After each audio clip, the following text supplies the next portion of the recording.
Okay, now I will call the VCU Board of Visitors meeting to order. And I want to thank everybody for coming. I want to welcome the press. We have Matt Leonard from our own Commonwealth Times over there, I believe. And also Karen Capsadelis. I probably should have told the coach that Karen was here. But sometimes you do make mistakes. Today is my last day to be the rector over a scheduled meeting of the Board of Visitors. It means a lot to me. I will be back. I have 3 more years, so I'll be able to criticize the next lady or gentleman who are rectors for 3 years, so I'll take advantage of that. But I want to thank the members of the Board of Visitors for your generosity. Many of you all have made major contributions to the university.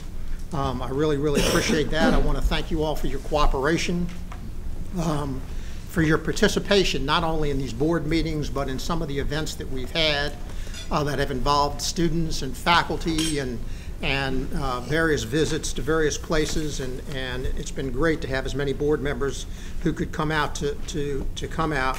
Also want to thank you very much for your willingness to engage. I think this board, I hear all the time, you've got a wonderful board, you've got a wonderful board. I don't think people really understand, unless they're here in these meetings, to understand just how much this board does give and how much wisdom comes out of these meetings, and everybody really, I think, says what they feel, and I think it makes the university a lot better because of that. We've had a lot of important discussions over the last 2 years. I really believe that there are thousands of things that have made VCU an even more relevant university over the last 10 years or so. I think this particular board is one of those things. Who have listened to some major decisions that we've had to make, have given really wise counsel, so I really want to thank you for that.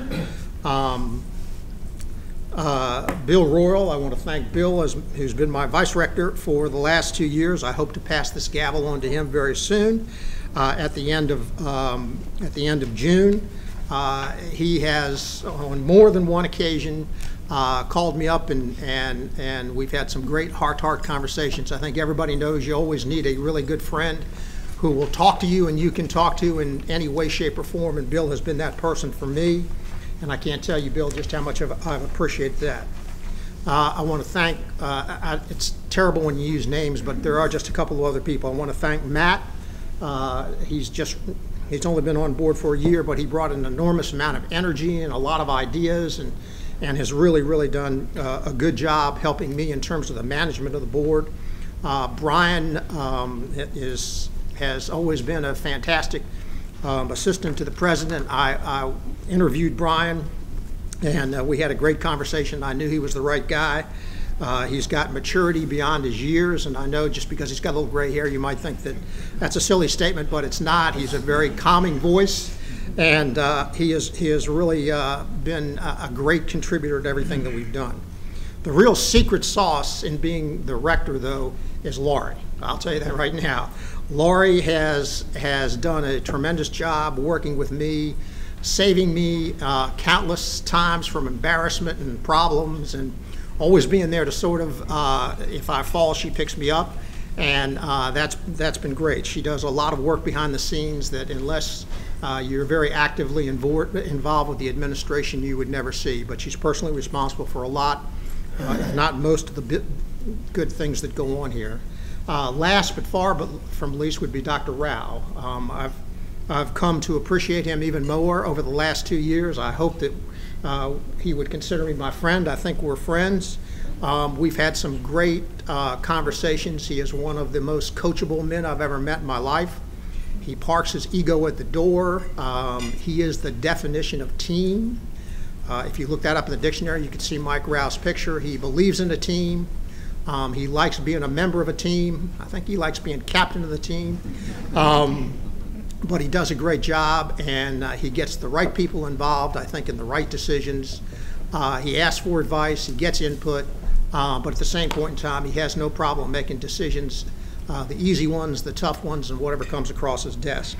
And I just want to tell him how much I've personally enjoyed our relationship over the last 2 years. So with that, I'm going to move on now. Today we have a reception at 5:30 at the Scott House, and this is to honor Dr. Tom Huff, who most of you all know has passed away. He was a very charismatic figure on this campus, someone who was widely loved, passed away very suddenly. He will be receiving, his family will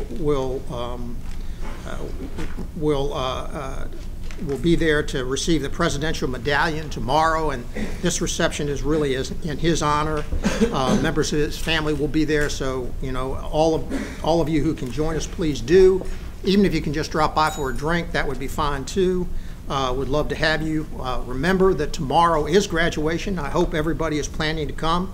The governor, Terry McAuliffe, will be our commencement speaker. We're very fortunate to have Governor McAuliffe speak. I'm sure it'll be very lively, having heard him talk a number of times. I think you all will enjoy that. Anybody who needs more information about any of that, see Laurie.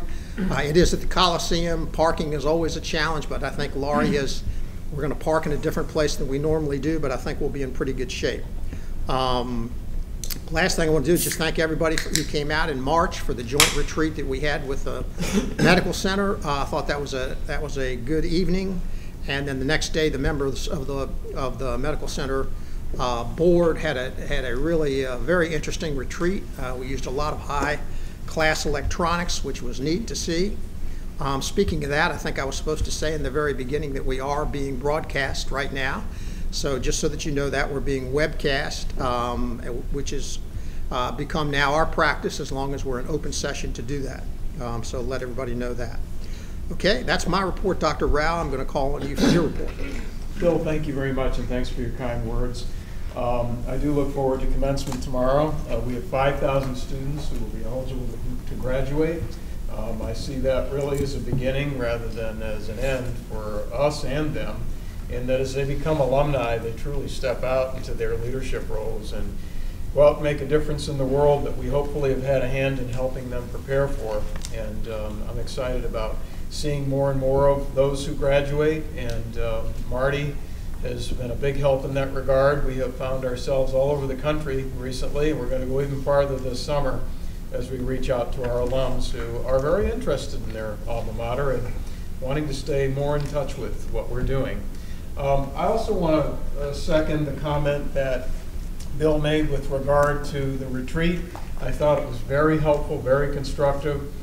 Some of the things that some of you said have already begun to shape much of what we're doing. What we're doing right now is continuing to refocus Quest. It's the second 3-year period of a 6-year plan that has served us very well.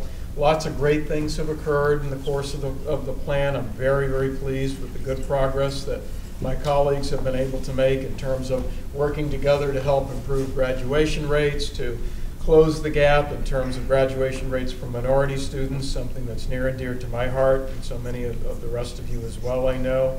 First-year retention rates are up at a very high level. We'll continue to monitor that, but we've made great progress there. I'm also really pleased with the growth in interdisciplinary research that we've had.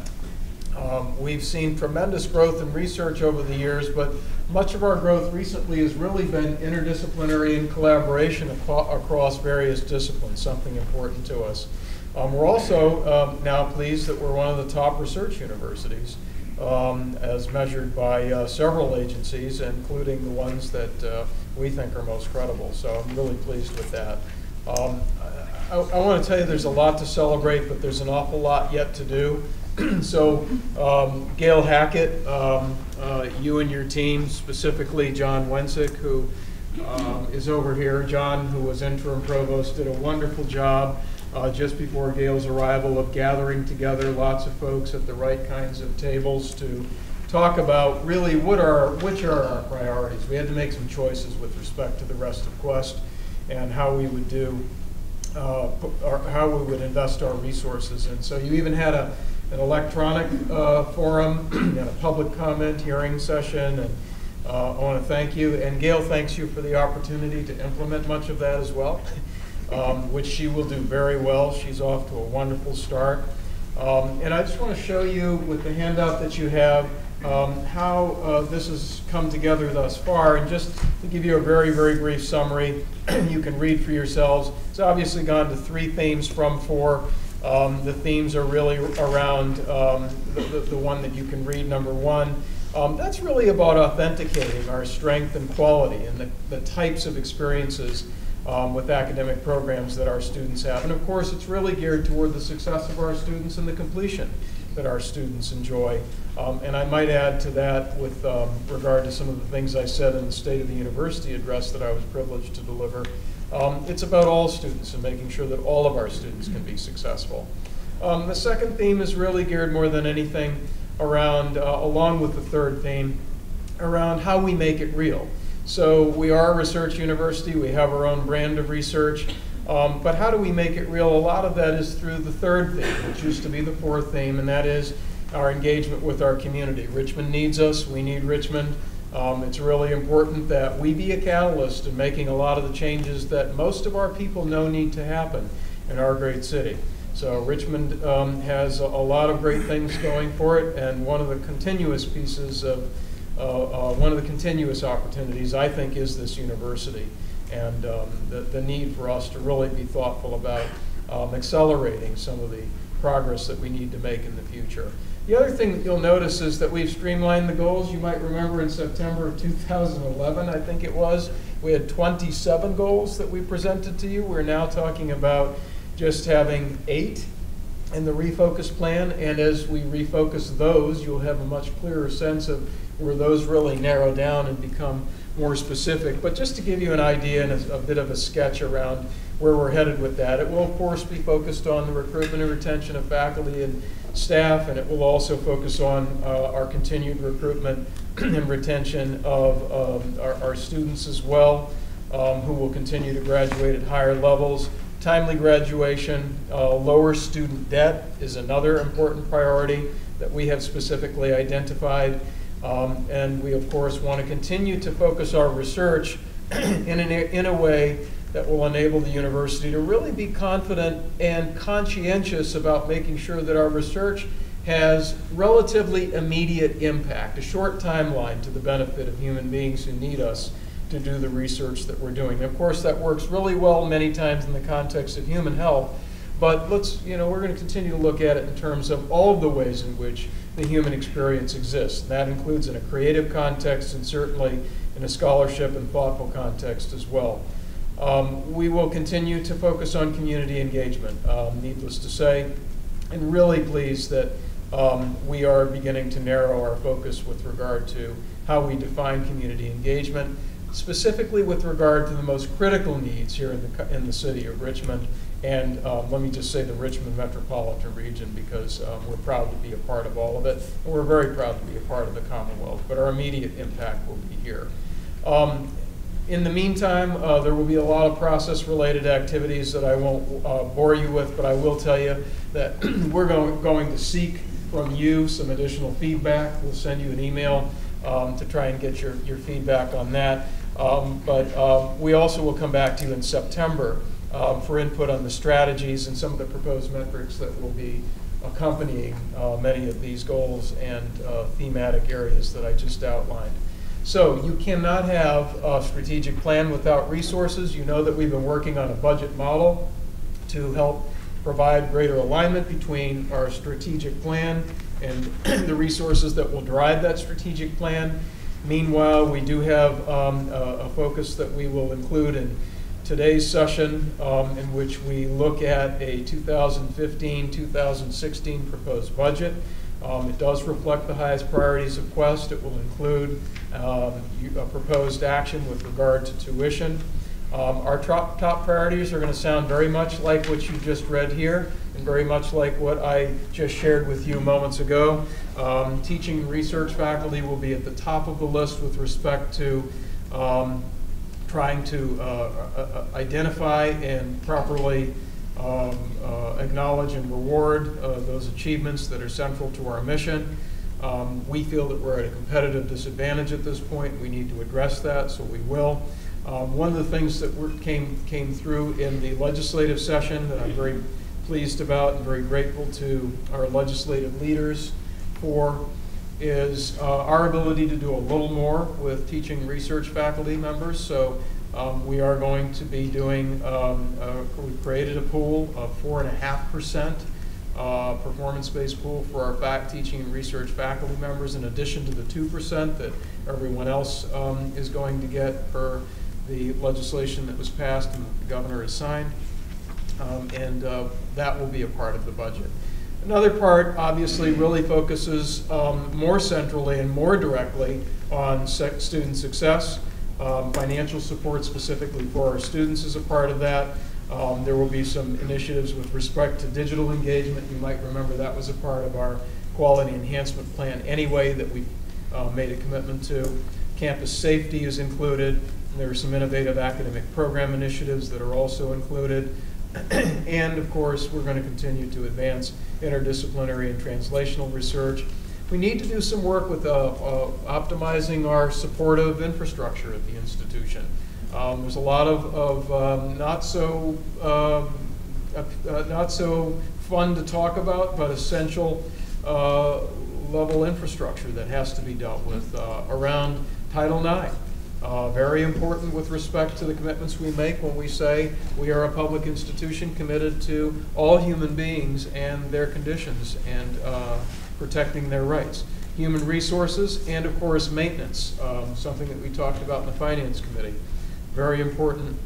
We're going to take a major stab at, if you will, at trying to address that this year. So again, a lot of this will combine in the context of the budget allocation model that we'll talk more about as the year goes by. Gail will provide some leadership to that discussion, having led this before to completion previously, so I have full confidence that she'll be doing that.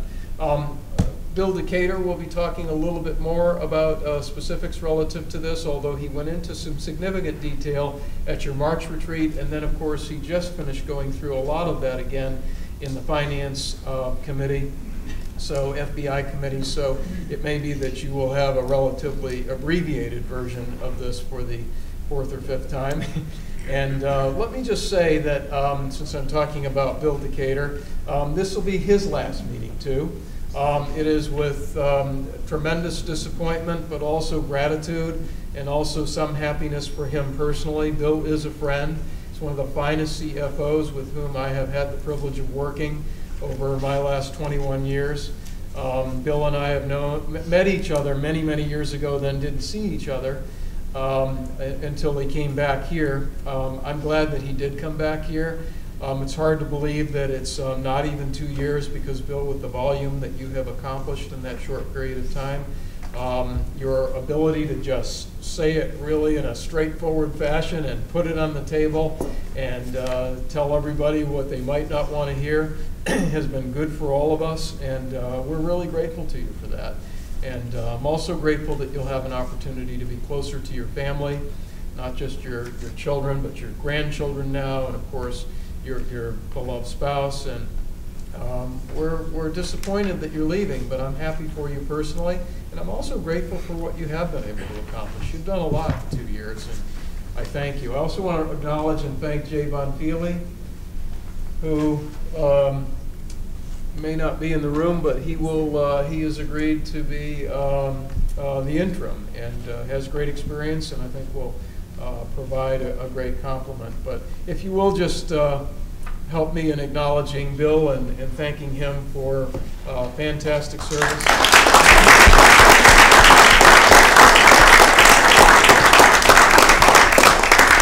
And lastly, Mr. Director, I would like to take a moment to indeed acknowledge you. It has been an interesting 2 years. We have had lots of roller coaster rides together, and you have been right there with me, locked arms, so that neither of us would fall out of the front car as we went up and down those very steep slopes. You have been a privilege to work with. You really have, and you absolutely are a friend. You are a friend not only to me, but to Virginia Commonwealth University. This has, I hope, been a rewarding capstone to some extent to what began many years ago, many years ago when you were a student. I probably didn't have to say many, many, did I? I've come to understand at VCU. You can see we have a good relationship. Bill, you've been wonderful. And talk about straightforward. Man, you can be really straightforward, and this has been great.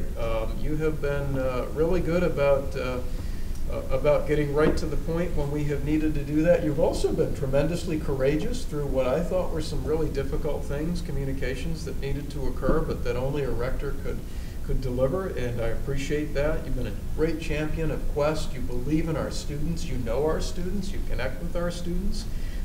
You've been tremendously unselfish with respect to your time. I really, really appreciate how available you have been. In the ways in which you have just done so much to truly, out of the goodness of your heart, advance your alma mater. You've made a very, very big difference through a lot of hard work and dedication. So, Bill, thank you. And if you will all join me now in recognizing.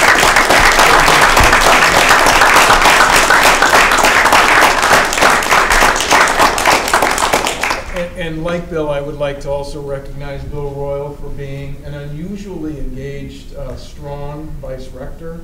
Bill has also been incredibly accessible, very involved, very good about telling me what I need to hear, when I need to hear it, out of the deepest concern, I know, for me personally.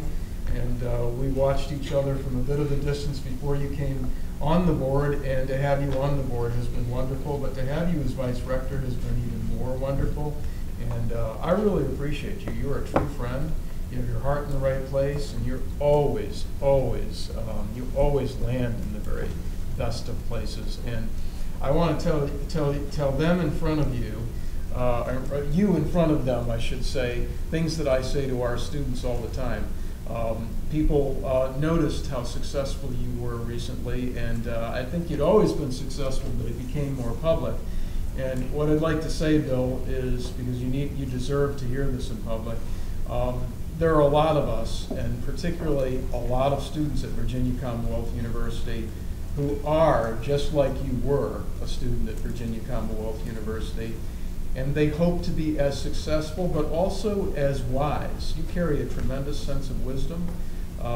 Your ability to be successful and then give that success back to other people is truly one of the greatest sources of wisdom that anybody could have, and you have it. So thank you for everything you do for your alma mater as well. We're exceptionally proud of you.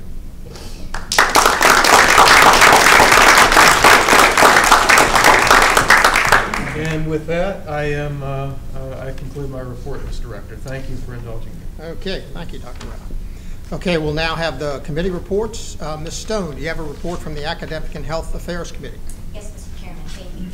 In your board materials, you would have received information on a long list of proposals, and the committee would recommend those proposals for your consideration and approval in the consent agenda.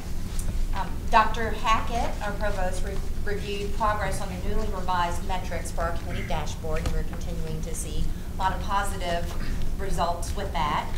Dr. Jerry Strauss provided an update on the health sciences academic programs and faculty recruitment.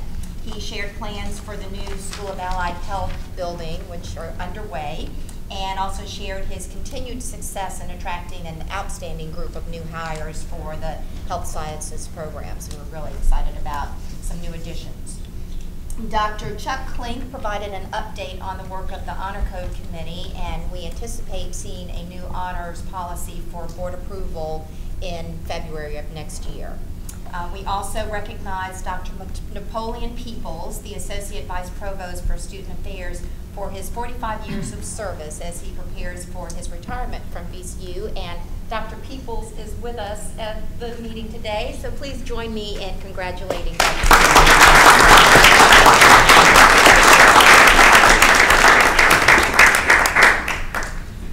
We then heard from Dr. Gardner Campbell, who provided an update on our online programs and reported on a lot of really incredible progress that we've seen with faculty involvement in the course and program design and implementation for the online program. So we're really pleased about that positive development. And we got a little sneak preview of some very innovative online courses that have been developed in conjunction with the UCI bike race that we'll all be experiencing in September. Dr. Hackett then presented an in-depth overview on the topic of the value of higher education, presented from the VCU perspective, and we really focused on two key areas, specifically undergraduate degree affordability and student readiness for careers. And some of the highlights that we want to continue to focus on is our need to increase the amount of financial aid available for students, increase student financial literacy and training, reduce the time to degree as demonstrated by the Do the Math campaign, and enhance student advising and career services. And this really is a topic that the entire board is going to want to continue being engaged on, and we may consider incorporating this in the orientation for the board because it really is critical. Finally, we received reports from our faculty, staff, and student representatives. June Nicholson presented the new slate of Faculty Senate officers for the coming year. Sonia Markosha reported on the increased priority placed on staff development programs. And our student representatives, Lisa Jackson and Dylan Halpern, who are with us for the last time, which we are sad to say, reported on their significant progress that's been made in increasing effective communications with the student body, as well as the successful completion of the second year of the Joint Student Government Council. So again, we want to thank them for all of their energy and their insights and all that they brought in their role as student representatives. So, and with that, that concludes my report. Thank you, Jackie. It sounds like you had a busy morning. Mr. Worley, I understand you're going to give the audit, integrity, and compliance report. I am. I'm going to, while John Luke chaired the meeting this morning, he's unable to be with us, and so he's asked if I can give the report, and I'm glad to do so.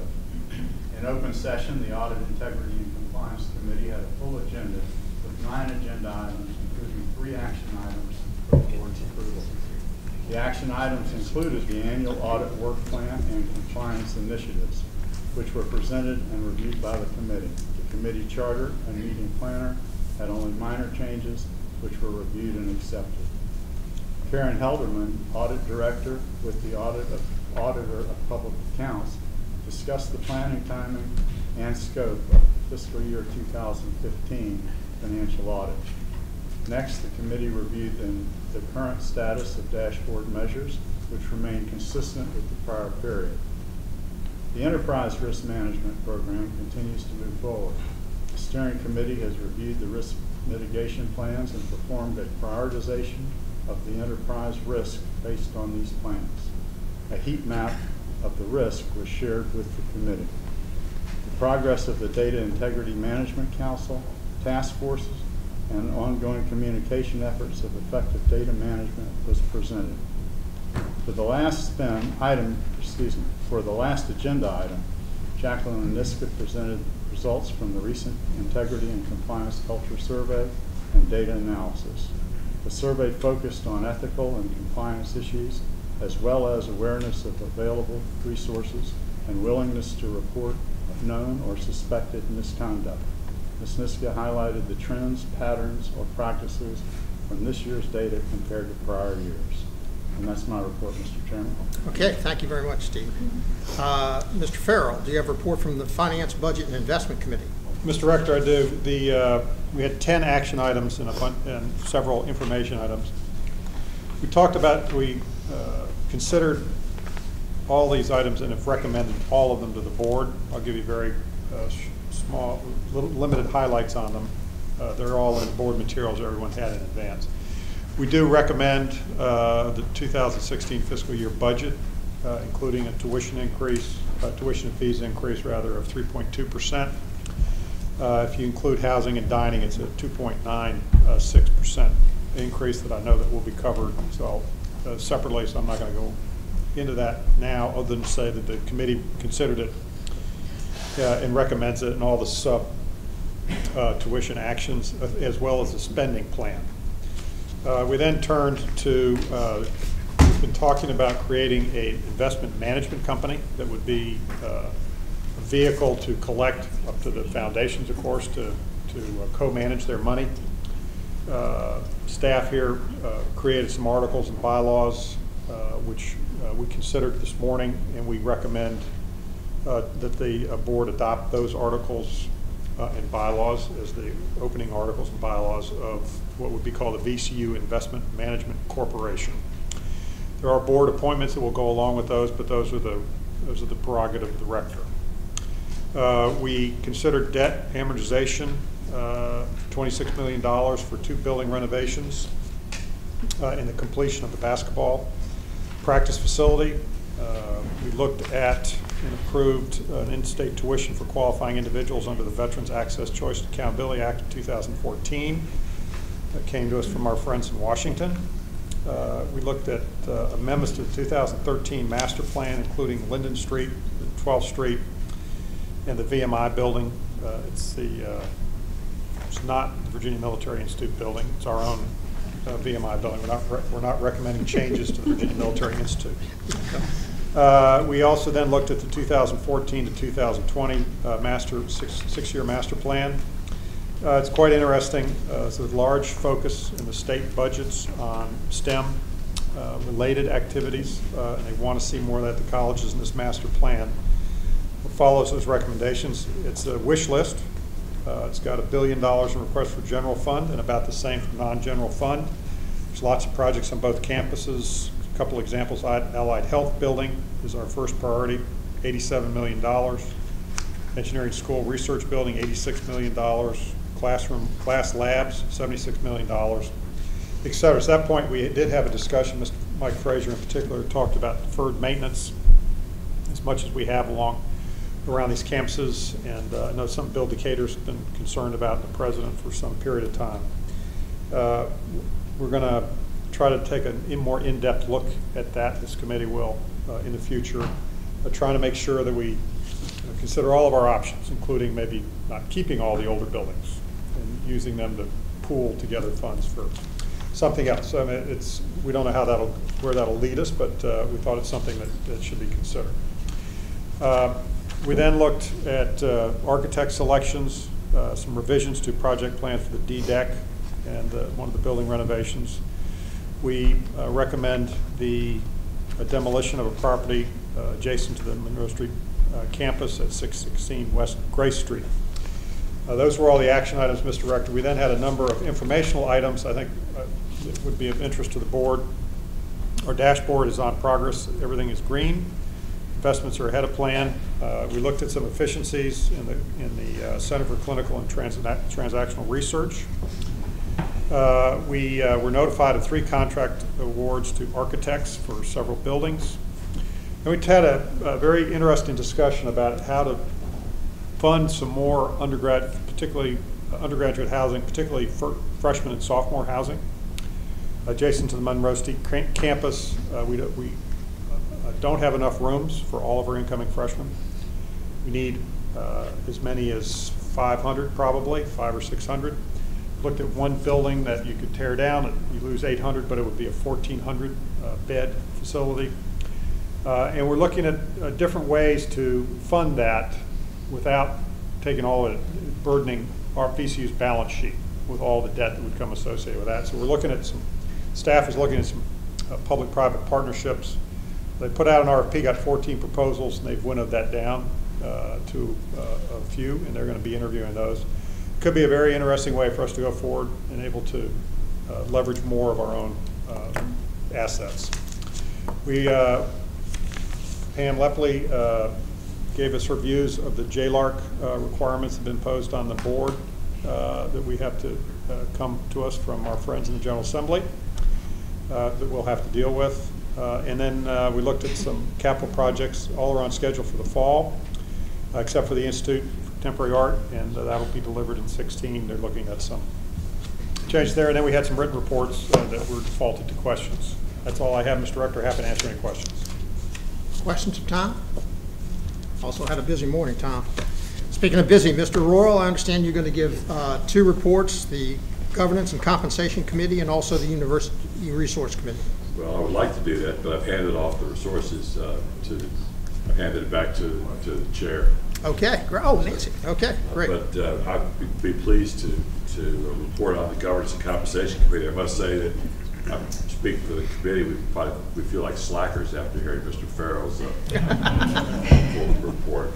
But it's very important work, so I will go ahead. We would recommend we have 2 items that we'd recommend for approval of the full board. As you've probably seen in your reading material, we're recommending that the Presidential Evaluation and Compensation Committee be handled by the Governance Committee. The Governance Committee is happy to accept that responsibility, and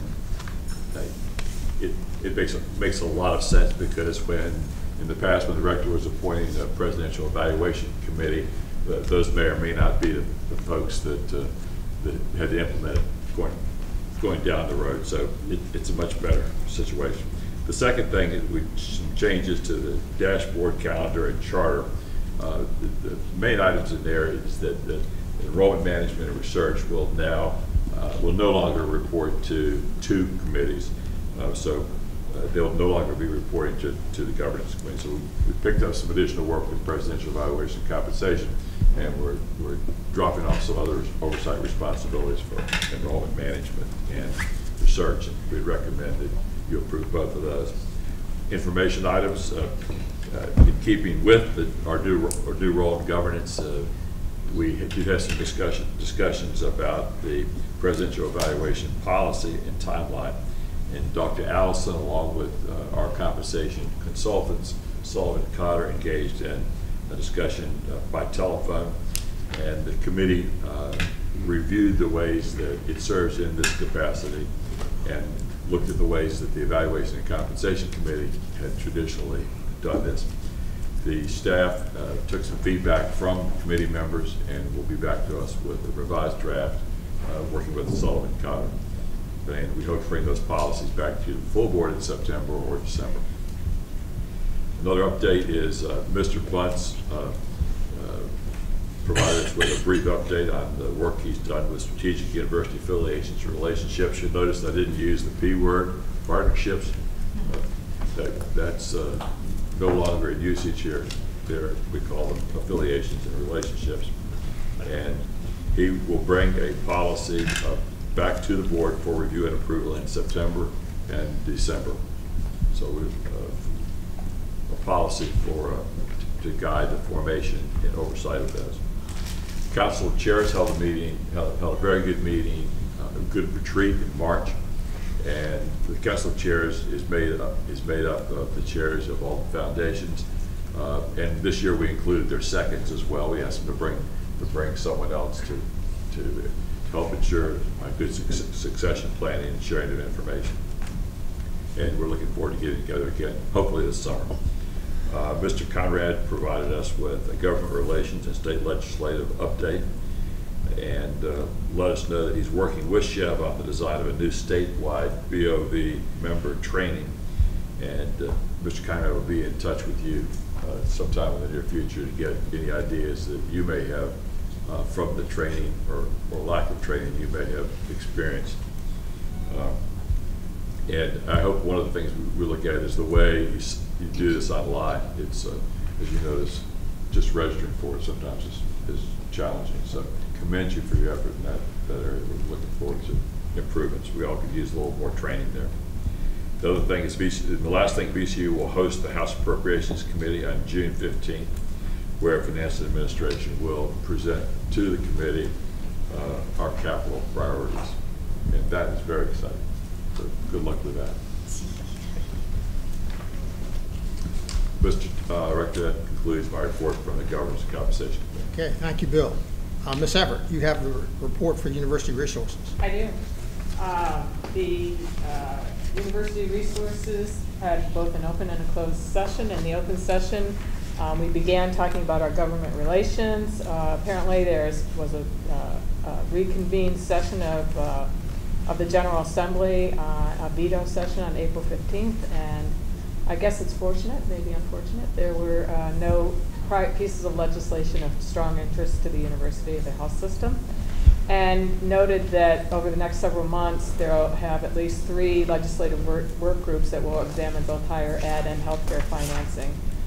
So the team will also coordinate with Governor McAuliffe, the House of Appropriations, and members of the Richmond Regional Delegation. Under University Relations, Pam Lepley, the Vice President, reported that we're heading into the final quarter and public relations and marketing metrics are on track to meet and in some cases exceed their targets. Significant gains were made in the social media engagement. Earned media, which is basically our news coverage, and paid media advertising have already exceeded goals. And the Make It Real Spring campaign has been focused on strategic enrollment management recruitment activities.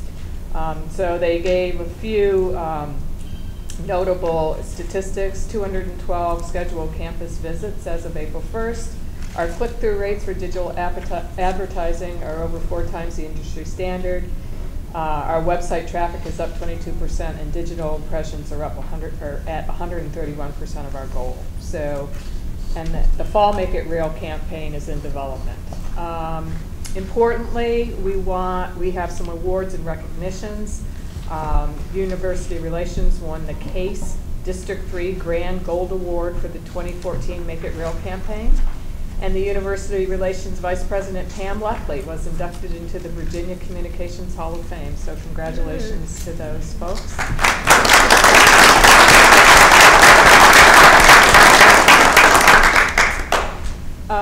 By way of an update on development and alumni relations, the university received almost $43 million in new commitments, and Marty tells me that was in April. As of today, that's now at $48 million. With an additional $30 million pending documentation and system requirements. So congratulations on that. There are 10,651 members of the VCU Alumni Association, and our conversions to radar, our talent management, and our campaign benchmarks have all been met and are on track.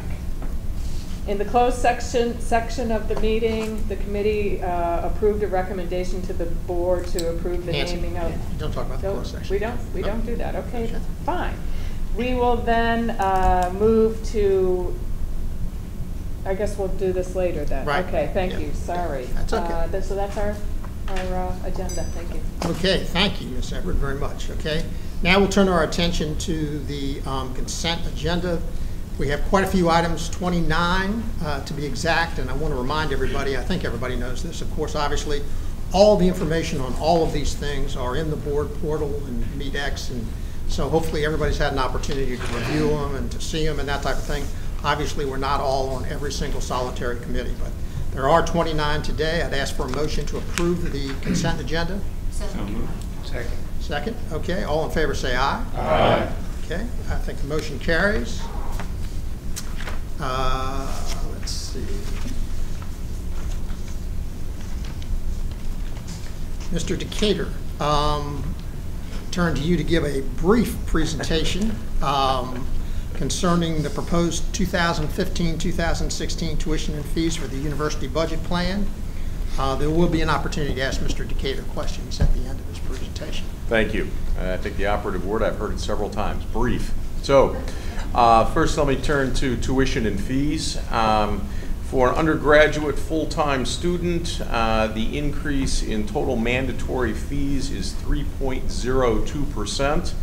And a student who is living in our housing on campus and taking advantage of our board plan would see an overall increase of 2.96%. I'll give you a little bit of the details behind that. Undergraduate tuition alone is up 3.6%, but it comes down because we don't have any increase in the university fee, the technology fee, the library fee, or the student activity fee. So we've been very constrained in our tuition and fee recommendations. There is an increase in an engineering differential of $500. That revenue generated by that is going directly back to the School of Engineering to hire additional engineering faculty. Graduate tuition is up, recommending 3.6%, and there are professional tuition increases in medicine of 1.7%, dentistry of 5%, and pharmacy of 2.5%. Turning to a recommendation regarding tuition structure. When the new credit tuition model was implemented in 2013, there was not a decision on when that might be phased out. And what we're recommending is that that phase out of the block tuition begin in the fall of 2008. That will allow students who enrolled as freshmen, our last students who were in that block program, allow them to continue for 6 years in that tuition structure before possibly facing an increase due to our new credit hour structure. 6 years was chosen very deliberately because that is a target graduation rate for students. We want to see them graduate in 6 years or less. Net income available from tuition and enrollment and from state appropriations after making last year's temporary cut permanent, we have a net available of $19.5 million. On the expenditure side, we have a number of state funding mandates totaling nearly $9.9 million. Most important of those are the ones I want to highlight are the salary and fringe increases. The state, as you recall, provided funding for an extra 2%. Also $1 million for need-based aid and $1 million for the Mancy Cancer Center. We had a number of items that we dubbed unavoidable costs. These are things that are contractually required, legally mandated, or we consider excellent policy strategies, such as when we bring on new space, we fund that space, the operating costs. Two I'd highlight are funding for Title IX and institutional equity. You're going to hear a little bit more about that later. That's a national matter, and we are building that operation up to provide the support for our students that they need and to be in full compliance. And an adjustment in T&R faculty promotion amounts, increasing that to make those competitive with our peer institutions. And then Quest strategic priorities. You heard some of these already mentioned, but I want to highlight the engineering faculty lines, $250,000, $500,000 for our living learning communities. Very important initiative associated both with academic affairs and housing, strategy to increase student retention and student success. Academic quality and student success, $1.2 million in financial aid for undergraduates, plus another $1.2 million for reduced tuition for doctoral students at candidacy. Part of a multi-year strategy to make our doctoral students programs and support more competitive with our peer institutions. You heard about funding for interdisciplinary and translational research. And then I would highlight the $1 million, the second year in a row, to begin to build up a maintenance reserve. And I think I've mentioned dining and housing already. That concludes my brief presentation. Thank you. Okay, thank you, Bill, very much. And again, thank you to your service for VCU. Thank you. For VCU, to VCU. I'll get it right sooner or later. Okay, so we have a motion from the Finance Committee in front of us to approve the budget and the tuition proposals for 2015 and 2016. Is there a second? Second. Second. All in favor, say aye. Aye. All opposed? No. No? One no. Okay, thank you. The motion carries. Okay, now it's my pleasure to report, make a report from the nominating committee of officers. As you all recall, we actually do this in two parts. So at our last meeting, we nominated and elected Bill Royal as the rector-elect for 2015 and 2016. So the committee met again, and we have two more officer slots to fill. And the committee recommends Tom Farrell as the vice rector and Jackie Stone as the secretary. Any questions, suggestions? Anybody would like to nominate someone from the floor or themselves from the floor? Please. Okay. So we have a motion then in front of us from the nominating committee to select Tom Farrell as vice rector and Jackie Stone as secretary for 2015-2016. Do I hear a second? Second. All in favor say aye. Aye. Okay. Any opposed? Okay, that motion carries. Dr. Rao, would you give us a report now on the non-voting members? Yes, sir, I'd be pleased. As we move into nominations, I just wanted to take a moment to say again thank you to Lisa and Dylan, and to David and June, although I'm going to be mentioning June again here in just a second, and Stephen Hicks. Where is Stephen? Oh, there he is. So maybe all of you should just stand for a moment because I'm not sure where everyone is. Dylan's over here, Lisa's over there, and Stephen's there. David is here. Thank you all sincerely so much for your very active engagement and for being such great communicators.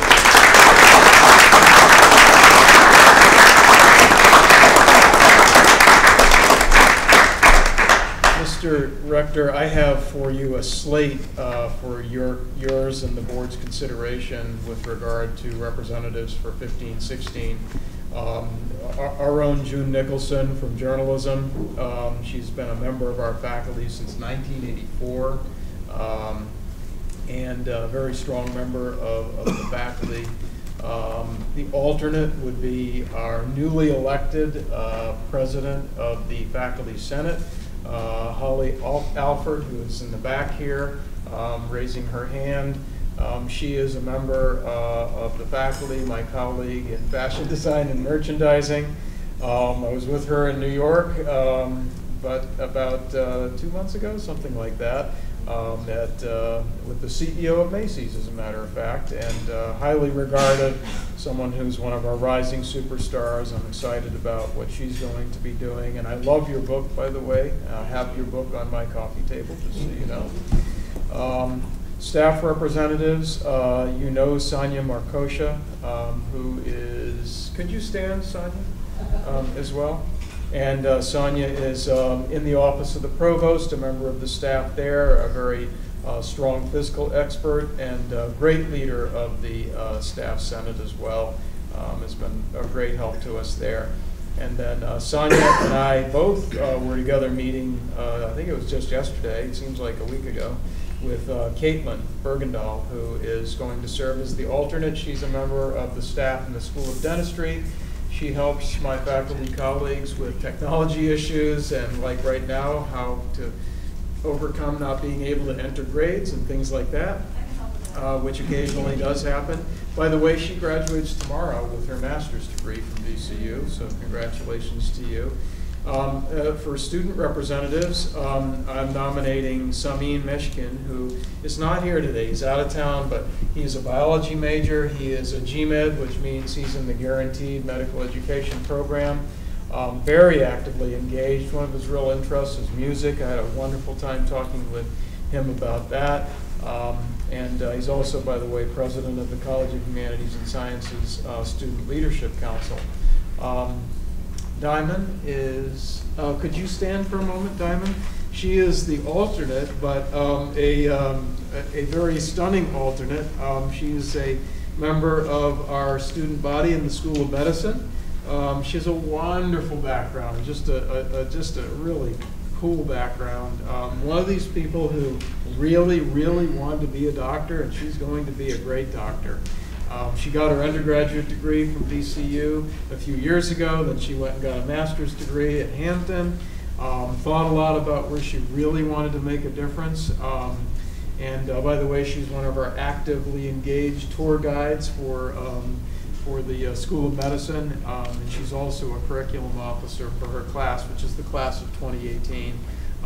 Truly another perfect VCU student who is just has just the right goals, and that is to truly impact the lives of other people. So that was a chance to talk more about them, I guess, than to nominate them. But in any case, that's my slate of nominations, and so I offer that for your consideration of a motion and approval.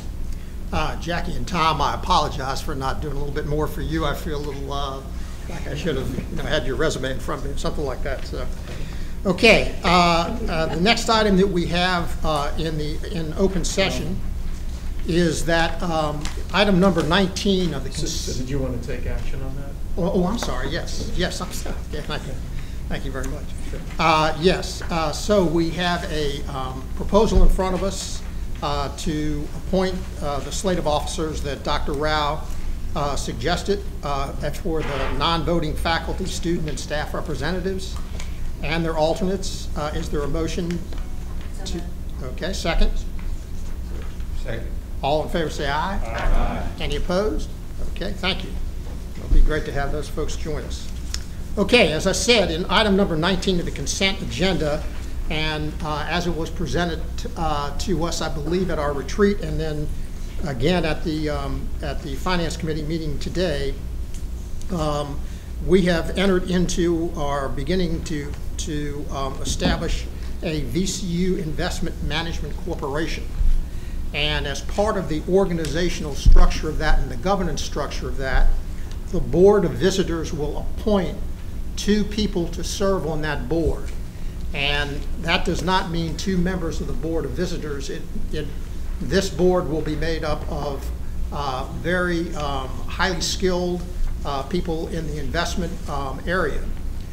They serve as, I believe this is right, they do not get paid, but they serve, and part of this thing is that we will have 2 representatives. So I have 2 people, and Matt and Laurie. If Laurie had been here, she would have told me to vote. But she didn't. Matt and Laurie have just passed out the information on 2 individuals, Charlie Johnson and Larry Couchard. Am I saying that right? Couchard. Charlie is a retired private advisor, retired from Private Advisors, LLC. Larry is the Chief Executive Officer and Chief Investment Officer of UVMCO, which I think many of us are familiar with. So those are the 2 people that we would like to, I, as the rector, am recommending that we put on the board initially. I'll give you guys a couple seconds to look at that, and if there are any questions about their background or qualifications. I have a question about, could you give us some background on Larry Couchard, please? Is he a Richmond native, or what's the background? Yes, if you don't mind. Larry Couchard, I met Larry probably 20 years ago. At the time, he was a PhD candidate at UVA.